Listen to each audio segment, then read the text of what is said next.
Assalamualaikum warahmatullahi wabarakatuh.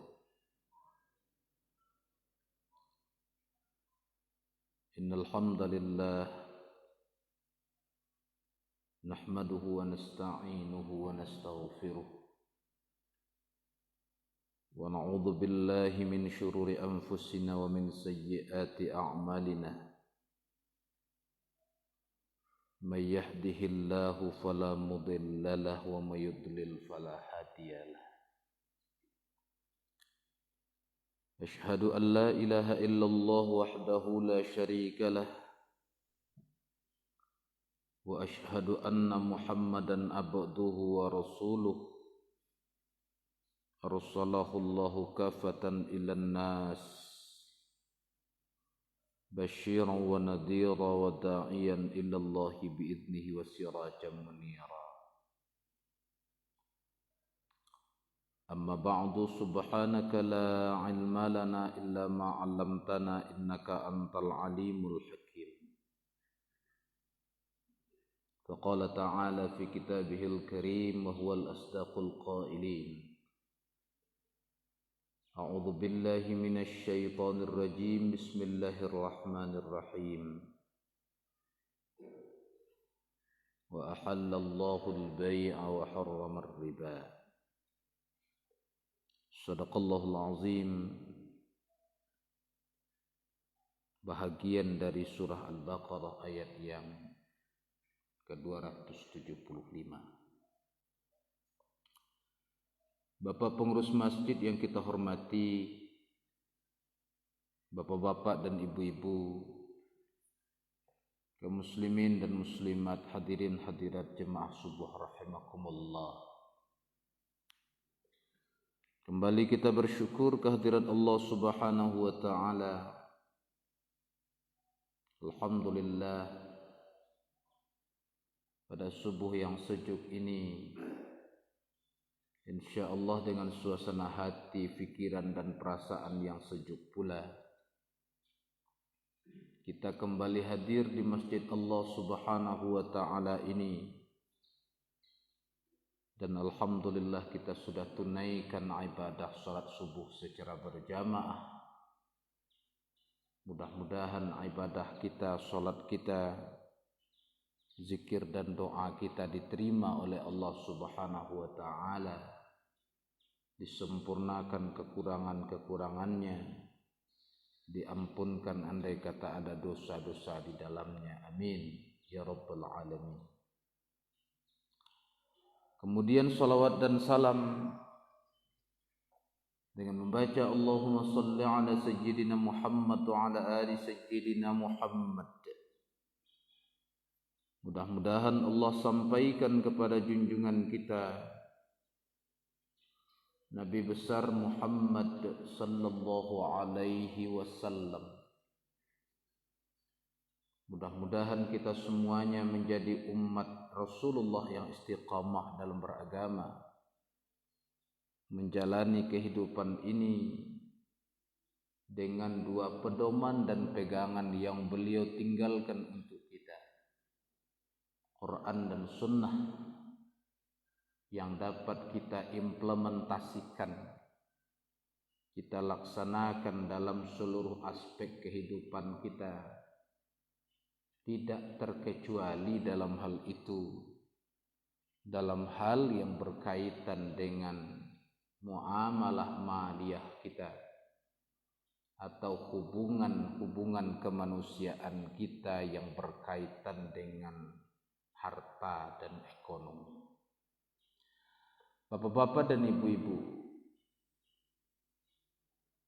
kita lanjutkan kajian kita tentang fikih muamalah. Kalau pada kajian-kajian terdahulu kita lebih banyak membahas prinsip-prinsip dasar atau prinsip-prinsip umum di dalam kita melakukan muamalah maliyah, sebelum kita lanjutkan kepada kajian praktek-praktek muamalah yang lebih spesifik, seperti jual beli dan lain-lain sebagainya, Ambo akan sampaikan terlebih dahulu hal-hal yang perlu kita waspadai di dalam mal, di dalam harta yang kita kumpulkan. Jangan sampai kita kumpulkan itu secara zalim. Zalim itu ada dua. Zalim kepada Allah Subhanahu wa ta'ala dan zalim kepada sesama manusia. Ada beberapa bentuk kezaliman yang berkaitan dengan masalah harta. Satu, zalim kepada Allah Subhanahu wa ta'ala. Karena apa? Karena tidak melaksanakan apa yang Allah perintahkan. Perintah mana atau perintah itu berkaitan dengan mal, dengan harta benda yang kita kumpulkan. Salah satu bentuk harta haram yang diperoleh karena kezaliman kepada Allah Subhanahu wa ta'ala itu adalah harta yang diperoleh karena tidak membayarkan kewajiban zakat. Tidak membayarkan kewajiban zakat. Bukankah salah satu tujuan dari aktivitas muamalah maliyah, aktivitas usaha atau kasab, didorong kita oleh Allah untuk berusaha, untuk berkasab, untuk menggerakkan tangan, mengusahakan kurnia Allah Subhanahu wa ta'ala? Apa tujuannya? Agar tatkala harta itu sampai nisabnya, kita memiliki kejujuran untuk membayarkan zakatnya. Di salah satu hikmah rezeki, hikmah harta di dalam Islam itu bahwa harta untuk melakukan amal maliyah. Apa tuh amal maliyah? Amal yang berkaitan dengan harta. Ada yang wajib, ada yang sunat. Dan yang wajib itu diantaranya adalah yang berkaitan dengan kewajiban zakat. Allah Subhanahu wa ta'ala berfirman, khudh min amwalihim sadaqatan tutahhiruhum wa tuzakkihim biha. Ambillah dari harta mereka itu sadaqatan. Makna sadaqatan di situ adalah sadaqah wajibah, zakat, sadaqah wajib atau zakat. Ambil dari harta mereka itu zakat. Siapa yang diperintah untuk mengambil? Pemerintah sebetulnya. Maka karena mereka diperintah oleh Allah untuk mengumpulkan zakat, untuk mengambil zakat, maka sudah sepantasnya dan sudah menurut aturan syariat kalau kemudian pemerintah membentuk lembaga yang bertugas khusus untuk mengumpulkan zakat. Apa namanya? BASNA, Badan Amil Zakat. Nah, itu sudah menurut aturan.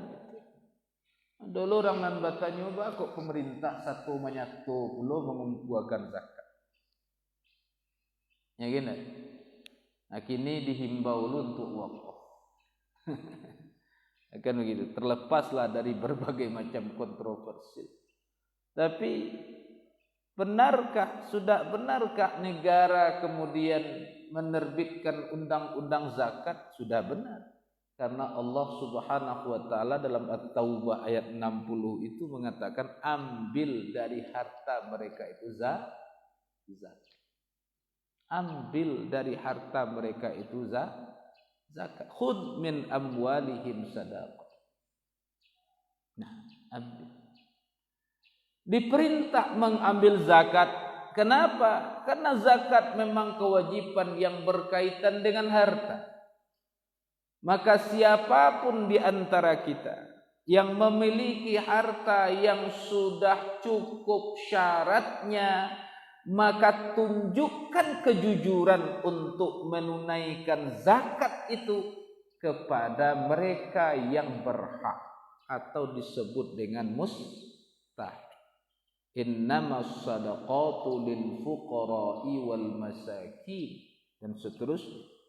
Sesungguhnya zakat itu adalah milik para mustahik.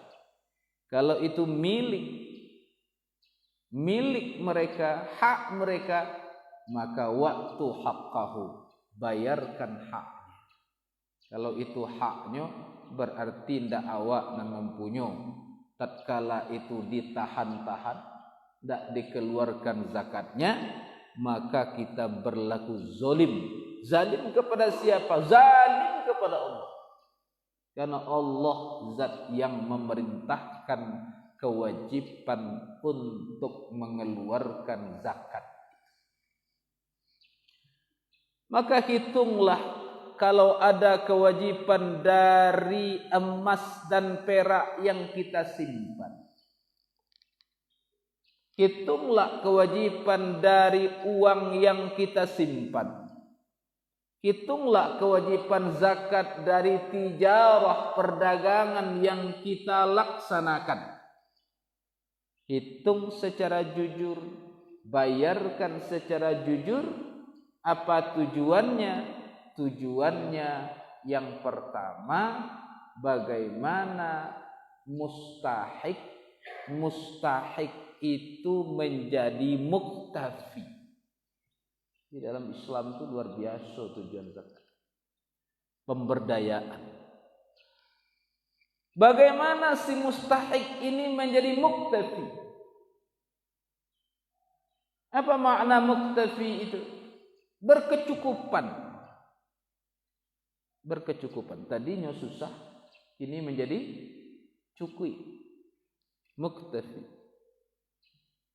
Lalu setelah mereka menjadi muktafi, dari mustahik tadi menjadi muktafi, apalagi setelah itu yang diharapkan? Dari muktafi ini dia menjadi muzakki. Muzakki. Apa itu muzakki? Dia mampu pula berzakat. Jadi diangkat kehidupannya dari mustahik menjadi muktafi, dari muktafi menjadi muzakki. Nah, dari orang yang berhak menerima, lalu kemudian naik statusnya dari orang yang cukui duitnya.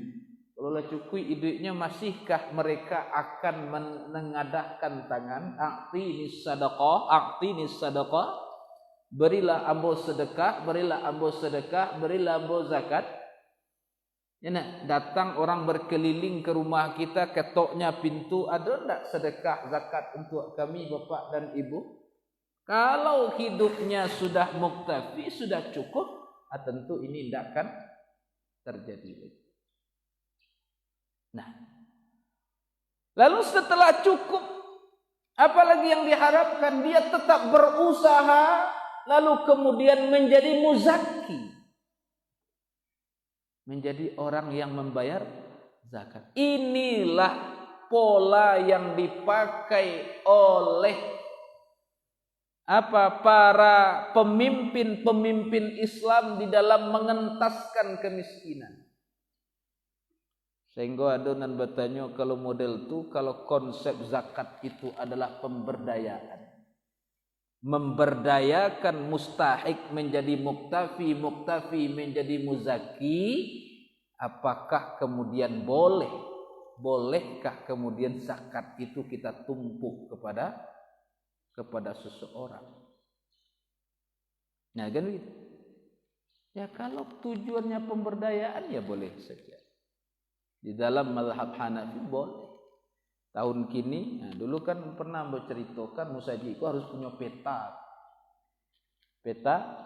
peta jamaah.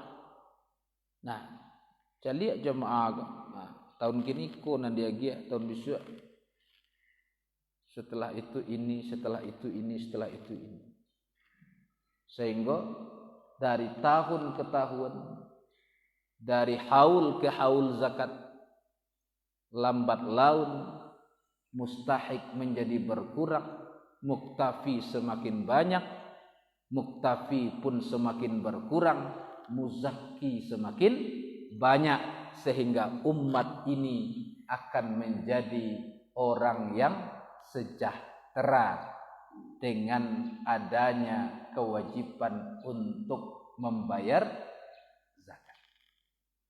Nah, bagi si muzaki, tatkala zakat itu ia bayarkan, maka hartanya akan bersih.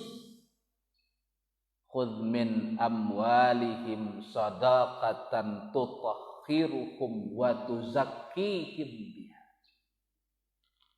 Ambil dari harta mereka itu zakat untuk membersihkan mereka dan mensucikan hartanya. Inyo barasiah, aratonyo barasiah. Sehingga nan dimakan nan barasiah. Kenapa? Karena sudah dikeluarkan dari hartanya itu harta yang bukan hak dan bukan milik, tapi harta milik orang lain yang dititipkan Allah di tangannya. Karena ketika seseorang diberikan Allah harta yang berlebih, artinya ketika itu sekaligus Allah tengah menguji kejujurannya. Apakah di dalam harta milik orang lain yang Allah titipkan ke tangannya itu ia tunaikan secara jujur atau tidak? Maka bayarkanlah. Prosentasenya kita tentu sudah tahu. Kalau yang berkaitan dengan emas 85 gram. Ya, uang kertas, uang yang disimpan juga dinisbahkan kepada emas 85 gram ameh, sekitar 37 ameh, keluarkan 2,5%. Milik sempurna sampai tahunnya, cukup nisabnya, keluarkan 2,5%. Tijarah juga seperti itu, perdagangan juga seperti itu. Cukup haulnya sampai 85 gram emas, setara dengan itu keluarkan kewajiban jatuh tempo, masih cukup nominalnya, potong 2,5%, jadikan zakat. Yang tinggal bersih. Bagaimana kalau kita simpan? Bentuk-bentuk harta haram karena kezoliman yang timbul karena tidak mematuhi kewajiban zakat itu dari mana? Satu, tidak bayar sama sekali. Tidak bayar sama sekali. No, saya nak. Wak tahu saya nisabnya, tapi anak saya nak. Lah bacucu lah katumi paluah mengusawan sak kada giasan kurang. Orang yang sudah diliputi penyakit tomak terhadap hartanya, yang dikhawatirkan apa? Timbul rasa cinta yang berlebihan kepada harta itu. Karena kecintaannya lalu kemudian dia membangkang kepada Tuhannya. Nah, maka kalau cinta jangan terlalu cinta. Kalau benci jangan terlalu benci. Terlalu ini, terlalu. Yang mulia terlalu itu kepada siapa? Kepada Allah dan Rasulnya. Yang lain, hati-hati. Lebih baik sedang-sedang saja. Ini kalaulah terlalu, kok tidak ada PK lepa itu. Nah, kalau cinta sudah melekat, katanya tahi kambing pun rasa coklat. Ah, kalaulah ciri kambing rasa coklat, aku tidak ada PK. Nah, begitu juga terhadap harta. Terhadap harta itu. Nah, ini Bapak dan Ibu. Jadi tidak membayarkan sama sekali. Yang kedua, menunda-nunda. Sudah datang, sudah jatuh tempo kewajiban zakatnya, tapi kemudian ia tunda. Tahun yang ketiga salah. Tahun kini hitung ada 1 juta zakat. Tahun ketiga salah. Endak. Kau tagihan giro 30. Itu kan. Apakah saya tahun ketiga, ala 1 juta loh. Lah jadi beranya, ala 2 juta. Hati-hati. Harta zakat yang ditunda setelah jatuh tempo kewajibannya,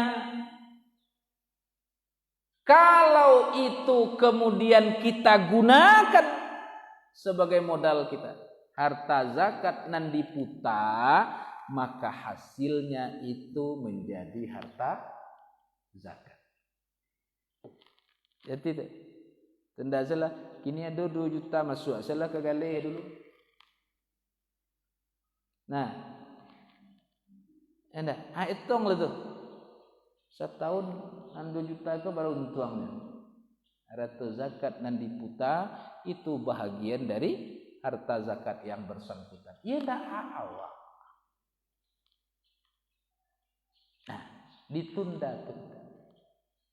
Oleh karenanya kalau ada di antara harta zakat yang kita belum mengeluarkannya karena belum sempat atau karena satu dan lain hal, maka hendaklah diwasiatkan itu kepada kedua orang tua, kepada anak-anak kita atau kerabat-kerabat kita.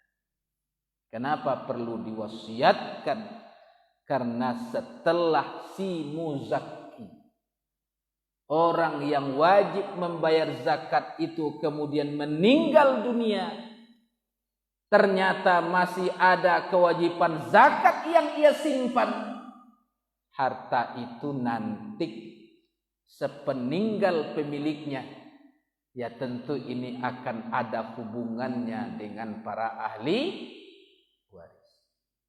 Ketika ini kecian kenya, kok singke umu ambo, gitu.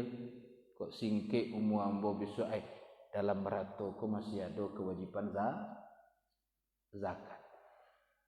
Masih ada kok. Sekian banyaknya. Tolong keluar. Nah, kenapa? Karena itu menjadi hutang kepada Allah Subhanahu wa ta'ala. Kok dia anse hutang kok ba ustaz. Ingat hadis Rasulullah, ad-dainullah ahaqqu bih, hutang kepada Allah itu lebih berhak untuk diprioritaskan untuk dilunasi. Nah, kalau tidak dilaksanakan, apa dampaknya? Nafsul mu'min mu'allaqatun bidainihi hatta yuqda anhu, kata Nabi. Jiwa orang mukmin itu tersangkut dengan hutangnya sampai hutangnya dibayar. Nah, makanya khawatir hidup kita tidak lama lagi kalau ada kewajiban zakat yang belum dibayar, maka wasiatkan itu kepada keluarga kita agar sebelum harta peninggalan itu mereka ambil berdasarkan hak mereka masing-masing, gitu, mereka bayarkan hutang terlebih dahulu. Karena harta warisan baru boleh bisa dibagi setelah 2 hal dikeluarkan. Apa yang 2 itu? Mim ba'di wasiyatin yusi biha. Wasiat dibayar. Walaupun wasiat itu maksimal hanya 1/3 harta. Tak boleh lebih. Bahkan tak boleh lebih, Ustaz. Karena lebih baik meninggalkan ahli waris yang kaya daripada yang miskin. Karena kemiskinan itu bisa mengantarkan orang kepada kekufur. Mengantarkan kepada kekufur. Nah, ayat Allah Subhanahu wa ta'ala dalam surah An-Nisa itu, wal yakhshal ladzina law taraku min khalfihim dzurriyyatan dhi'afa, itu banyak yang mengatakan tuh lemah iman, lemah ilmu, lemah segala macam, kan begitu. Tapi kalau kita lihat munasabah ayatnya sebetulnya lemah yang paling dikhawatirkan di situ adalah lemah ekonomi. Nah, karena ayat itu ada dalam deretan ayat waris. Nah, lemah ekonomi. Oleh karenanya dalam masalah wasiat pun dibatasi. Boleh wasiat itu hanya sepertiga harta. Karena lebih baik meninggalkan ahli waris yang kaya, berduit, beruang, berharta daripada ahli waris yang miskin. Nah, kan begitu. Nah, yang kedua yang harus dikeluarkan itu apa? Audain, hutang. Ditanya hutangnya, termasuk hutang zakat, hutang kepada Allah Subhanahu wa ta'ala. Nah, ini Bapak dan Ibu. Jadi zakat yang tidak ditunaikan, zakat yang ditunda-tunda, yang tidak dibayarkan, itu bentuk harta yang haram hukumnya untuk kita makan. Nah, kenapa? Karena itu bukan hak kita. Itu bukan milik kita. Walaupun secara fisik itu ada di dalam genggaman tangan awak. Walaupun yang mengusahakannya adalah kita. Tapi Allah sudah menentukan bahwa harta yang sudah mencukupi syarat-syarat tertentu, milik sempurna, cukup nisabnya sampai haulnya, maka wajib dikeluarkan zakatnya sesuai dengan prosentase yang sudah ditetapkan oleh Allah dan Rasul. Nah, kau bentuk harta haram muamalah, harta zakat yang tidak dibayarkan. Nah, berikutnya yang termasuk juga kategori harta yang haram, harta haram muamalah itu, harta yang diperoleh karena kezoliman kepada sesama manusia dalam berbagai macam bentuk hubungan harta. Kalau tadi kezaliman kepada Allah karena tidak membayar zakat. Sekarang karena diperoleh karena kezoliman kepada sesama manusia dari berbagai macam bentuk hubungan muamalah maliyah yang kita lakukan. Nah, apa contohnya? Diperoleh karena memperjualbelikan objek yang dilarang oleh agama untuk memperjualbelikan. Nah, semua yang haram zatnya maka haram dijadikan objek jual beli. Karena salah satu objek jual beli itu apa? Bendanya suci. Nah, bendanya suci. Contoh, apa contohnya? Contohnya uang yang kita peroleh dari jual beli najis. Nah, boleh aku awak memperjualbelikan najis? Tidak. Kotoran? Tidak. Banyak kotoran yang keluar dari badan kita sendiri. Ya, atau kotoran yang keluar dari binatang atau hewan yang kita pelihara. Tidak boleh. Bolehkah memperjualbelikan kotoran ternak? Walaupun tujuannya untuk pupuk? Tidak. Kalau ngotot juga diperjualbelikan, Ya, kotoran kambing ini 1 kilonya sekian, gitu. Kita pasang labelnya, kita perjualbelikan kotoran ayam ini 1 karungnya sekian. Kotoran sapi ini satu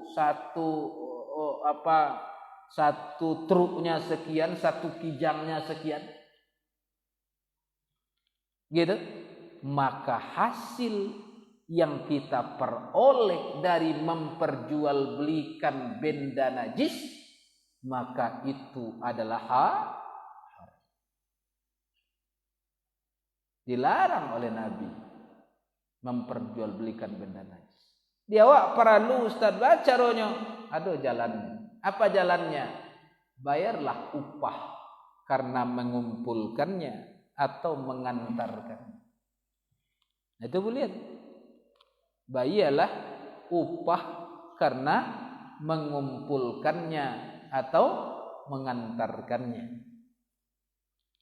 Awak perlu dewa untuk pupuk bunga, gitu kan?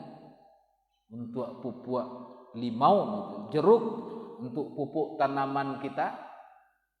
Kita hubungi si pemilik kandang dari hewan yang bersangkutan, lalu kemudian sampaikan, saya butuh 1 kijang, 1 truk pupuk kandang wah. Ya, tapi yang dibayar apa? Yang dibayar itu upah mengumpulkannya atau mengantarkan.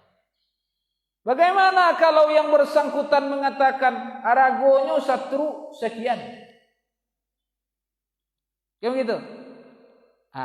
Kesempatan dia berdakwah di situ. Sampaikan, mohon maaf, ya nak, awak ndak boleh memperjualbelikan najis, ya nak. Tapi awak kan ndak niu pula membuat inyo rugi. Nah, jadi menantang bulia karena nyolah berjasa mengumpulkan, inyolah berjasa kemudian mengantarkan, maka bayarlah upahnya karena mengumpulkan dan mengantarkan, walaupun nilainya nanti setara dengan harga awal yang ia sebutkan. Nah, jadi sampaikan saja, kok kamu tidak membeli kok, tapi iko adalah upah. Nah, seperti itu. Jadi itu termasuk hasil yang haram karena memperjualbelikan najis. Nah, najis. Kalau najis atau kotoran ternak saja haram diperjualbelikan, tidak boleh, apalagi memperjualbelikan wow. Nah, kan ada orang tuh memperjualbelikan kok santiang kajarannya kok gitu kan, jual sekian. Si lupa dijual, si kumbang, macam-macam namanya. Nah, apalah itu? Apalah itu? Kalau kini pun banyak orang yang memelihara binatang, lalu kemudian memperjualbelikannya, hati-hati. Kita sebagai umat Islam punya ketentuan-ketentuan dari Allah dan Rasul, dari agama kita, tentang binatang mana yang dapat kita jadikan objek jual beli. Jadi tidak kesedonya orang.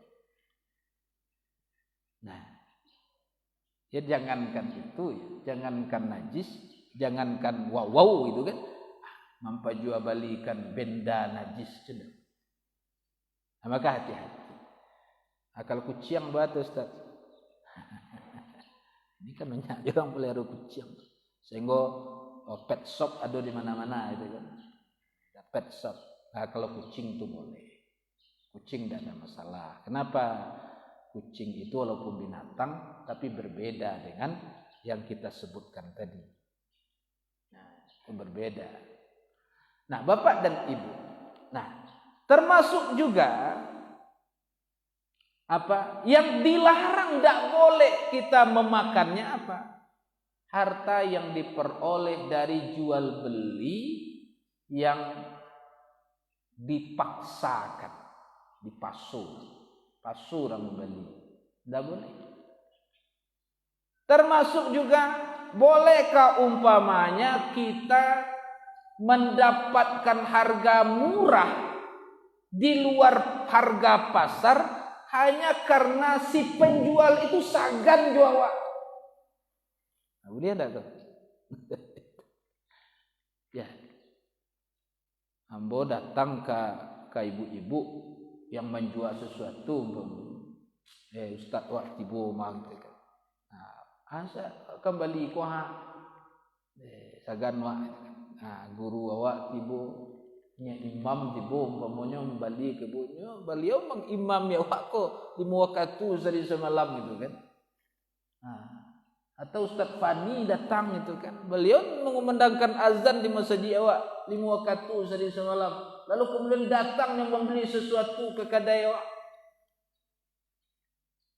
Nah, lalu dek sagan, kan itu dek sagan jurang nan membeli ko, lalu kemudian ditakan arago sarandah-randahnya nan membuat orang yang bersangkutan rugi. Nah, itu tidak boleh. Nah, apa dasarnya? Pernah ini di zaman Rasulullah. Tatkala Rasul melihat onta yang ditunggangi sahabat Jabir itu lamban jalan. Lamban ko lambe. Untuk lambe jalan. Untuk lambe jalan ko ketika itu tuh baca cek. Kita baca cek Pak Ibu. Tidak disenangi. Kenapa? Karena unta itu kan termasuk kendaraan mewah di zaman Rasulullah itu. Itulah sekelas Mercy gini itu gitu. Nah, sekelas Mercy gini. Karena unta itu di samping untuk bepergian juga kendaraan perang. Mahal itu. Nah, maka dek mencari unta Jabir ko lambe jalannya, maka ditawar oleh Rasulullah, wahai Jabir, ibu ambo mencari unta engkau lambe jalannya, jualah kambo. Apa kecik Jabir? Balolah nan menawar unta Rasulullah. Kalau apa-apa ibu-ibu awak adu di posisi Jabir nan menawar Rasulullah, kira-kira apa? Sagan balik ada. Ya, sagan tingke tujuh balik wak ternyata gitu kan. Sagan tingke tinggi ya wak ternyata. Akan begitu, nak tentu ojo itu. Rasulullah menawar untuk. Dek sagannya Jabir ke Rasulullah, maka akeceknya ya Rasulullah, ambo hadiahkan sajalah kang kau untukku ya Rasulullah. Bawa saja pulang ya Rasulullah, tak usah dibayar. Kok dia awak dapat tawaran model itu kira-kira. Alhamdulillah kemarin kurang ketik tapak tangan, ajo tanah lapang ditempuhkan kan gitu. Nah, alhamdulillah. Nah, tapi maukah Rasulullah? Apakah Rasul kemudian menerima saja? Ternyata tidak. Tidak namu Rasulullah ada. Tidak diterima oleh Rasulullah. Jabir, apa membali Jabir? Tidak meminta ada. Kok minta kan Jalil? Ambo membali, sebutkan harganya, sebutkan harganya, ambo bayar.